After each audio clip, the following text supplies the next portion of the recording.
જય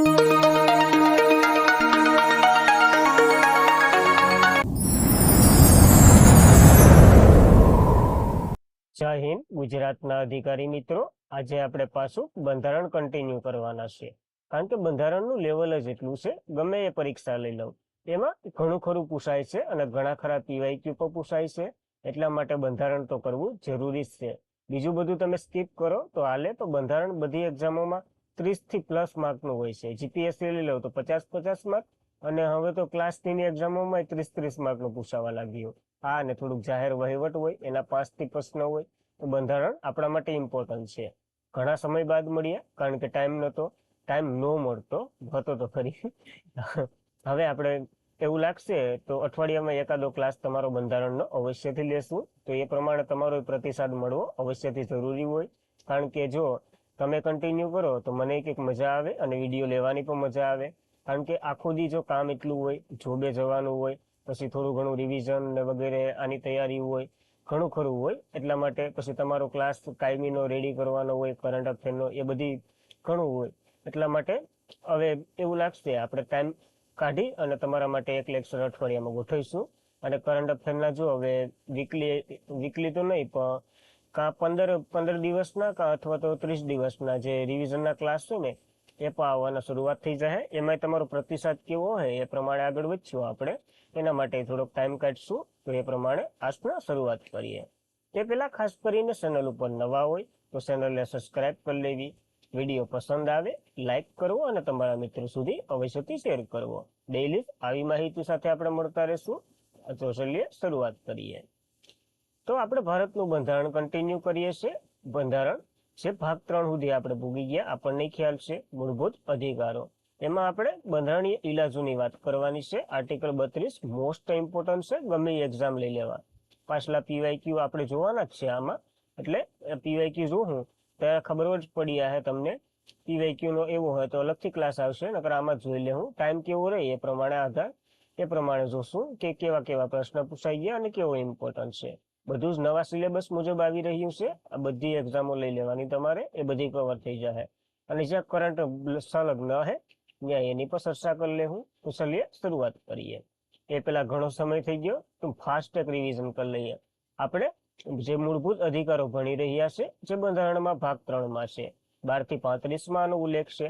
હવે એમાં જોઈએ તો સમાનતાના અધિકારો છે 14 થી 18.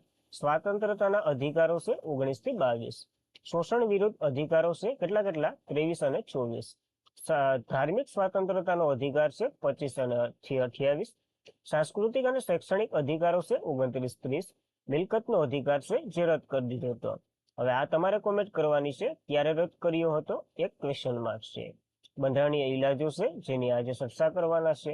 આમાં આપણે રીતને બધી જોવાનું છે, જે સુપ્રીમ કોર્ટનું. એટલે આ ક્લાસ થોડોક લાંબો થાય. પછી આવતા ક્લાસમાં આપણે કયા અધિકારો સ્થગિત કરી શકાય, સૈન્યના ને વગેરે, 44મી કલમ ને કેવી રીતના ને બધી છે એ, અને આ સંસદ દ્વારા કાયદો બનાવી અને મૂળભૂત અધિકારોને કેવી રીતના ઓલા કરવા, તે બધી જોવું. એ આગળના ક્લાસમાં રાખશું. તો આજે આપણે આનું ચર્ચા કરવાની છે. તે પેલા આર્ટિકલ બધી ફટાફટ રિવિઝન કરી લે, જેટલું ભણી ગયા એટલું. આર્ટિકલ 12ની વાત કરીએ. રાજ્યની વ્યાખ્યા આપી. જે સરકાર તરફથી પૈસો મળતો હોય ને તે બધી રાજ્યની વ્યાખ્યામાં આવી જાય, આપણને ખબર છે. આર્ટિકલ 13ની વાત કરીએ. મૂળભૂત અધિકારે નુકસાન પહોંચાડતો કાયદો ન બનાવી શકે, બનાવેલો હોય તેમાં સુધારો કરે અથવા તેને રદ કરી દે, એ બધી જોયું હતું. એમાં સમાનતાના અધિકારો 14 થી 18 છે. એમાં 14નો શું કે તો કાયદા સમક્ષ સમાનતા અને કાયદાનું સમાન રક્ષણ. સમાનતા આપણે સમાનતા આપણે બ્રિટનમાંથી લીધેલી છે, સમાન રક્ષણ આપણે અમેરિકામાંથી લીધેલું છે. એ બધી જોયું હતું. આર્ટિકલ 15 જે રાજ્ય ભેદભાવ નહીં કરી શકે કઈ કઈ બાબતે, ધર્મ, જાતિ, જ્ઞાતિ, લિંગ, જન્મસ્થળ વગેરે આધારે. ત્યારબાદ આર્ટિકલ 16 જે જાહેર નોકરીમાં સમાન તકની વાત કરેલી છે. આર્ટિકલ 17ની વાત કરીએ, અસ્પૃશ્યતા નાબૂદીની વાત કરેલી છે. આર્ટિકલ 18ની વાત કરીએ આપણે, આર્ટિકલ 18 અહીંયા જોઈ લઈએ. આર્ટિકલ 18ની વાત કરીએ તો ઇલકાબુની નાબૂદીની વાત છે, જે જોઈ લઈશું આપણે. ત્યારબાદ આગળ વધીએ તો ત્યારબાદ સ્વાતંત્રતાના અધિકારો આવે. કેના? તો કે સ્વાતંત્રતાના. એ જોઈ લઈએ. 19 થી 22 સુધી ઉલ્લેખ કરેલો છે. આર્ટિકલ નંબર 19 વાણી અને અભિવ્યક્તિની સ્વાતંત્રતા છે. આપણને ખબર હશે પ્રકારની સ્વતંત્રતા છે, હરવા ફરવાની ને વગેરે, બીજા દેશમાં અથવા તો બીજા રાજ્યોમાં જઈને આપણે વેપાર ને વગેરે કરી શકીએ. આર્ટિકલ 20 આરોપીને મળતા અધિકારો, પ્રૂફ જોઈએ અને માય વોરંટ ને એવું બધી આપણે ચર્ચા કરી જ હતી. આર્ટિકલ 21 જીવન જીવવાનો અધિકાર, આમાં મોસ્ટ ઓફ બધી સ્વતંત્રતા મળી જાય છે આપણે. પછી આર્ટિકલ 22 શું કે ધરપકડ અને અટકાયત સામે રક્ષણ. હવે કેસ કઈ પ્રકારનો છે એ જોઈ અને અટકાયત અથવા ધરપકડ કરી શકાય. અટકાયત એ વિદેશ માટે ટૂંકમાં આતંકવાદીઓને એની માટે થાય, ધરપકડ સામાન્ય નાગરિક માટે કહી શકીએ. એ બધીની ડિફરન્સ ને વગેરે જોઈ ચૂક્યા છે. આગળના વિડીયો પડા જ છે, તમે જોઈ શકો, પ્લેલિસ્ટમાં એડ કરેલા જ છે. આર્ટિકલ 23 શોષણ વિરુદ્ધ અધિકાર છે. આર્ટિકલ 24 જે બાળમજૂરીનો અધિકાર છે. તો ખાસ આ બધી આપણે જોઈ ચૂક્યા છે, એટલા માટે ફાસ્ટ જાય છે. ત્યારબાદ આપણે ધાર્મિક સ્વતંત્રતાની વાત કરીએ, જેના અધિકારો 25 થી 28માં ઉલ્લેખ કરેલો છે. આર્ટિકલ 25 ધર્મ પાળવાની સ્વતંત્રતા, એટલે ગમે એ ધર્મ પાળી શકીએ. આર્ટિકલ 26 જે ધાર્મિક વહીવટીમાં સ્વતંત્રતાની વાત કરેલી છે. આર્ટિકલ 27 ધર્મ ઉપર કર ન નાખવાની વાત કરેલી છે. આર્ટિકલ 28 શિક્ષણમાં ધર્મ નહીં એવી વાત કરેલી છે. આર્ટિકલ 29 લઘુમતીના હિતોનું રક્ષણ કરવું. આર્ટિકલ 30 જે લઘુમતીના શિક્ષણ સંસ્થાઓનો વહીવટ કરવો. અને આર્ટિકલ 31 એ મિલકતનો અધિકાર છે. 44મો બંધારણીય સુધારો 1978 મુજબ એને નાબૂદ કરી દીધો હતો. તમને સારવારી પૂછી, તમે જવાબ આપ્યો નહીં, કયો? તો કે 1978. તો ખાસ આ પણ જોઈ લેવું એકવાર. ત્યારબાદ આપણે મેન પોઈન્ટ ઉપર આવી ગયા. આર્ટિકલ 32 ભણવાનો છે આપણે. બંધારણીય ઇલાજોની વાત કરેલી છે, અથવા તો બંધારણીય ઇલાજોનો અધિકાર છે, જે આર્ટિકલ 12 નહીં તો આપણે જોયો જ છે. મૂળભૂત અધિકારોની વાત કરીએ તો આમાં મૂળભૂત અધિકારો શું કે ડાયરેક્ટ આપણે સુપ્રીમ કોર્ટમાં આ કેસ લઈ અને જઈ શકીએ. નગર બીજા બધી જે હોય એ પેલા તો આપણે હાઈકોર્ટમાં જઈએ, હાઈકોર્ટ, પછી આપણે સુપ્રીમ કોર્ટમાં એ લોકો કહે તો જવાનું હોય, એવી રીતના. અને ડોક્ટર આંબેડકરને આ શું કીધું આર્ટિકલ 32 ને તો કે બંધારણીય આત્મા અને હૃદય છે. તો ખાસ આ પણ મહત્વનું છે. અને સંસદ દ્વારા કાયદો બનાવી અથવા તો અન્ય કોર્ટને આ સત્તા પણ આપી શકે કે આર્ટિકલ 32 નું કેવી રીતના હલન અથવા તો એની જોગવાઈ એમાં કરેલી છે. એ બહુ ઇમ્પોર્ટન્ટ છે, એટલા માટે આપણે આર્ટિકલ 32 ભણીએ છીએ. ત્યારબાદ આર્ટિકલ 32 શું કે તો આર્ટિકલ 32 એમ કે બંધારણીય ઇલાજોનો અધિકાર. જે આર્ટિકલ 32(1) તો કે આપેલ અધિકારોનું ઉલ્લંઘન બદલ આપણે સુપ્રીમ કોર્ટમાં જવાનો અધિકાર છે, જેની તો આપણે વાત કરી ચૂક્યા છે. આર્ટિકલ 32(2) શું કે તો સુપ્રીમ કોર્ટના મૂળભૂત અધિકારો સંબંધિત શું કરી શકે. સુપ્રીમ કોર્ટ મૂળભૂત અધિકારો સંબંધિત શું કરી શકે તો કોઈ સુધારો કરી શકે અથવા તો એને નિલંબિત કરી શકે. આવા બધી પાવરો છે સુપ્રીમ કોર્ટ મુજબ. આ બહુ ડિટેલમાં થઈ જાય તોય તમારે ખાલી યાદ રાખવાનું કે આ પાવરો શું છે સુપ્રીમ કોર્ટ મુજબ. કોઈ ઉલ્લંઘન કર્યું હોય કોઈ રાજ્યએ તો એની ઉપર એને શું કહેવાય ન્યાય રાષ્ટ્રપતિ શાસન લગાડી શકે. એ મોસ્ટ ઓફ પાવર છે એની મેરે, એવા ઘણા પાવર છે. આર્ટિકલ 32(3) શું કે તો સંસદ દ્વારા કોઈ કાયદો અન્ય ન્યાયાલયને પર રીત પાડી શકે. તો સંસદ કોઈ કાયદો એવો બનાવે ને તો સુપ્રીમ કોર્ટ તો છે, સુપ્રીમ કોર્ટ તો રીત પાડી શકે, પણ કોઈ હાઈકોર્ટને એવું થયું કે આ અમારા રાજ્ય વિરુદ્ધ છે તો હાઈકોર્ટે એના વિરુદ્ધ રીત પાડી શકે. તો આ સત્તા બધી આપણે કેની મેરે છે આર્ટિકલ 32 પાસે છે. અને આર્ટિકલ 32(4) આર્ટિકલ 32 ને ક્યારેય નિલંબિત ન કરી શકાય. આપણને ખબર છે જે રાષ્ટ્રીય કટોકટી લાગે, રાષ્ટ્રપતિ શાસન લાગે તો ઘણા આર્ટિકલો છે એને નાબૂદ કરીએ આપણે. હવે તો જો કે એટલા નથી કરતા, પકડીએ એ મુજબ. તો આને તો ક્યારેય નાબૂદ ન કરી શકાય. છેલ્લે નાણાકીય કટોકટી લાગી જાય ને તો આને નાબૂદ ન કરી શકાય. નાણાકીય કટોકટી 360 મુજબ લાગે ને એ લાગી જાય ને તો આને ક્યારેય નિલંબિત ન કરી શકાય. તો આ ખાસ ઘણીવાર વિધાનોમાં પૂછાઈ ગયું, તો યાદ રાખવું. ત્યારબાદ આર્ટિકલ 32 ની વાત કરીએ. બંધારણીય ઇલાજનો અધિકાર છે, જેમાં બંધારણમાં શું જોગવાઈ છે એના સિવાયની. તો આર્ટિકલ 359 મુજબ રાષ્ટ્રીય કટોકટી સમયે જે બંધારણીય સુધારા બદલી શકાય. મૂળભૂત અધિકારોનું રક્ષણ એ સ્વયં અને મૂળભૂત અધિકારો છે. અને આર્ટિકલ 224 મુજબ હાઈકોર્ટ પોતે પણ એક મૂળભૂત અધિકારોમાં રીત પાડી શકે. ટૂંકમાં અહીં એમ કીધું સુપ્રીમ કોર્ટ આ તો કરી શકે, પણ આના સિવાય હાઈકોર્ટ પણ એટલું કરી શકે. શું કરી શકે તો 224 મુજબ હાઈકોર્ટ મૂળભૂત અધિકારો માટે રીત બહાર પાડી શકે છે. તો આની વાત કરેલી છે આ આર્ટિકલ 32 મુજબ. તો મોસ્ટ ઇમ્પોર્ટન્ટ છે આર્ટિકલ 32. હવે એમાં રીતો છે એ જોઈ લઈએ આપણે. તો ચર્ચા કરીએ. પેલી રીત કઈ છે તો રીતો કેટલી છે તો રીતો 5 છે. એ બધીની બાબત કરવાની છે આપણે આર્ટિકલ 32 માં. રીટ 5 છે. હવે આ સત્તા કેની રહેશે? રીટ બહાર પાડવાની સત્તા મોસ્ટ ઓફ તો સુપ્રીમ કોર્ટ પાસે જ છે. પણ હાઈકોર્ટને એવું લાગે તો હાઈકોર્ટે પાડી શકે. તો ખાસ ઓપ્શન જોવાના. પેલા સુપ્રીમ કોર્ટ આપેલું હોય તો સુપ્રીમ કોર્ટ, તો પેલા સુપ્રીમ કોર્ટને પ્રાયોરિટી આપવાની. હાઈકોર્ટ આપેલું હોય તો હાઈકોર્ટને પેલા પ્રાયોરિટી નહીં આપવાની. એ મુજબ કે પ્રકારનો ક્વેશ્ચન આપેલો છે ને એ મુજબ તમે જોવાનું. સુપ્રીમ કોર્ટ આર્ટિકલ 32 મુજબ અને હાઈકોર્ટ કેટલા મુજબ? તો કે 226 મુજબ રીત પાડી શકે. બંનેનું યાદ રાખવું મહત્વનું છે. ત્યારબાદ પેલી રીતની વાત કરીએ. આમાં ખાલી તમારે ઉદાહરણ સમજાઈ જાય ને તો આખો આ રીત સમજાઈ જાય. બંધારણીય ઇલાજોનો અધિકાર છે. એમાં પેલી રીત છે હેબિયસ કોર્પસ. હેબિયસ કોર્પસ એટલે બંદી પ્રત્યક્ષીકરણ. જો ગુજરાતીમાં વાત કરીએ તો બંદી પ્રત્યક્ષીકરણ. બંદી પ્રત્યક્ષીકરણની વાત કરેલી છે. કઈ એનું હમણાં લખ્યું નથી તો અક્ષર આવા તેવા થાય છે. ખાસ શું કહેવાય, અવાજ ઉપર ધ્યાન આપજો. બંદી પ્રત્યક્ષીકરણનો અર્થ શું થાય? તો કે શરીરને હાજર કરવું. સામાન્ય અર્થ આપણે હાવ ગુજરાતીમાં કાઢીએ તો શરીરને હાજર કરવું. અને આ એક અધિકાર એવો છે ને કે સરકારી પ્લસ બિન સરકારી એટલે કે નોન સરકારી બંને ઉપર લાગુ કરી શકાય. આ એક જ એવી રીત છે. ખાલી ઉદાહરણ સમજાઈ જાય ને તો સમજાઈ જાય. હવે એક ઉદાહરણ લઈએ. અમિત શાહનો છોકરો જય શાહ. હવે જય શાહ અને બીજા કોઈક સામાન્ય નાગરિક વચ્ચે ડખો થઈ ગયો. હવે અમિત શાહના છોકરાને શું કીધું? જય શાહે 2-3 ઝાપટું મારી દીધું ઓલા નાગરિકને. સમજી લો ને, મગનને મારી દીધું. 2-3 ઝાપટું મગનને મારી દીધું. મગન બહુ. હવે મગન ગયો પોલીસ સ્ટેશને. અમિત કાકાએ પોલીસ વાળાને ફોન કરી દીધો. જે ફલાણા ઠીકાણો જે ઇન્સ્પેક્ટર હોય એને ફોન કરી દીધો. એને કહી દીધું કે ભાઈ આ ભાઈ આવે છે, તારી FIR લેવાની નથી અને એને પેક કરીને રાખી દઉં ઘડી, શાંત ન થાય ત્યાં સુધી. એવી રીતના ટૂંકમાં અંડરગ્રાઉન્ડ કરી દઉં એને તમારી રીતના. તો એ આ પોલીસ વાળો હતો. અહીંયા જો આ મગનને અંડરગ્રાઉન્ડ કરી દીધો. ઘેર ખબર પડી કે મારો છોકરો પોલીસ સ્ટેશને ગયો હશે, પાછો આવ્યો નથી. એની મેરે કઈ પ્રૂફ નતું કે આ મેરે છે. પછી તો મગનનો બાપો એ પોલીસ સ્ટેશને ગયો તો પોલીસ વાળા કે અહીં તો મગન આવ્યો જ નથી. બાપાને સડી ખીસ ડાયરેક્ટ સુપ્રીમ કોર્ટમાં ગયો.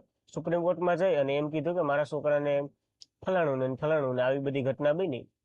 એ મુજબ કહી દીધું. આખી સ્ટોરી સાંભળી લીધી. સુપ્રીમ કોર્ટે એ ઓલાને બરકો. કેને બરકો? એ ઇન્સ્પેક્ટર જે ત્યારે ડ્યુટી ઉપર હતો એને બરકો. એને ધુજવાત માંડે ને. સુપ્રીમ કોર્ટમાં જઈ નોકરીનો સવાલ હતો તો પછી અમિત શાહને કઈ જવાબ ન દીધા કરે. એટલે નોકરીનો સવાલ હતો. એને કાઢી મૂક્યો આને કે આ તમે કયા કારણથી આને પકડો? તો કે આ ઓલાનો ફોન આવ્યો હતો. એ ફોન આવ્યો એ પ્રમાણે કઈ કાયદો બાયદો લાગે? તો કે નહીં. તો અમિત કાકાએ ફોન કર્યો હતો. એમ થોડું હાલે કે તમે ગમે એને એમ રાખી મૂકો. કે આને આઝાદ કરી દીધો. એટલે આ જે રીત લાગી ને એ હેબિયસ કોર્પસની રીત લાગી.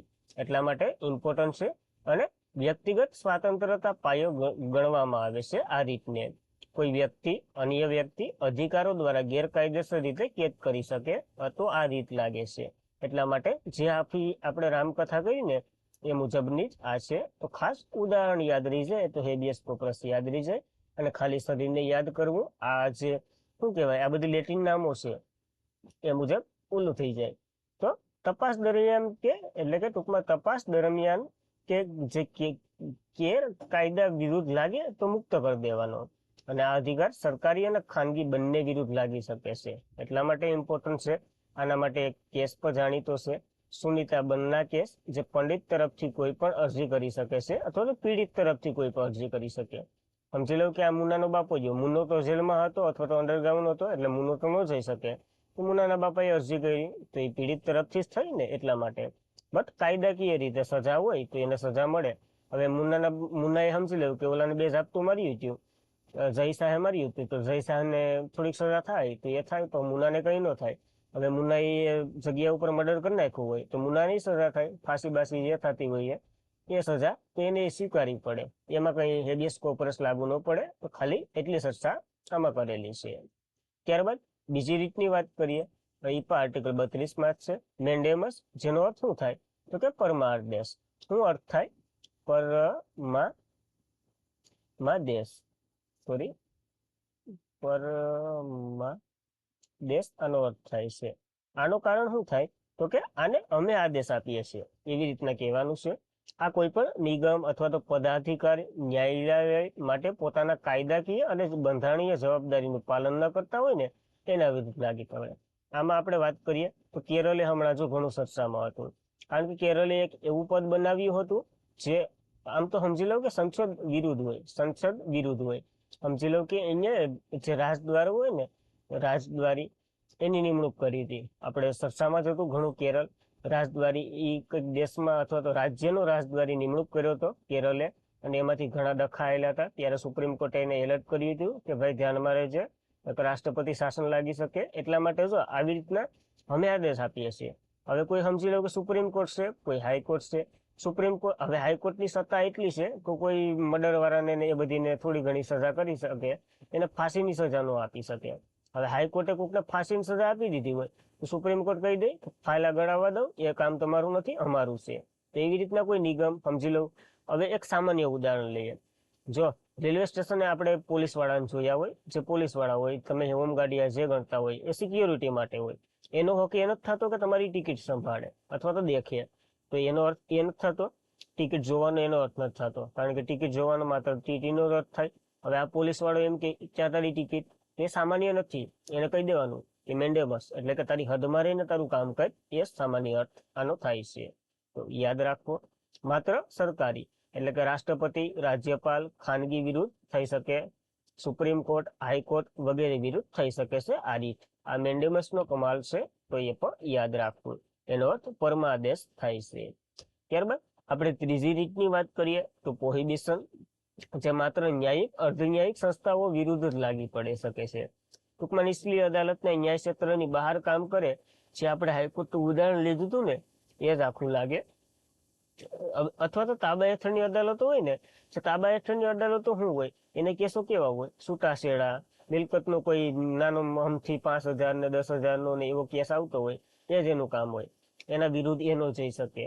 હવે કોઈ તાબા હેઠળની અદાલતે એમ કહી દીધું કે આને આજીવન કેદ આપો, તો એ હાઈકોર્ટ ક્યારેય સહન ન કરી શકે. હાઈકોર્ટ ડાયરેક્ટ એ કેસ પોતાની પાસે લઈ લે.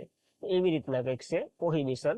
એટલે કે એનો અર્થ એ થાય, આપણે ગુજરાતી અર્થ પર જોતા જઈએ, પ્રતિષેધ. પ્રતિષેધ આનો ગુજરાતી અર્થ થાય છે, અને એ ખાસ યાદ રાખવો, કારણ કે ગુજરાતી અર્થો પૂછાઈ ગયા. પ્રતિષેધ થાય છે, પ્રોહિબિશન બેમાં યાદ રાખવાનું. પ્રતિષેધ થાય છે, રોકવું અથવા તો અટકાવવું, એ સામાન્ય અર્થ થાય છે.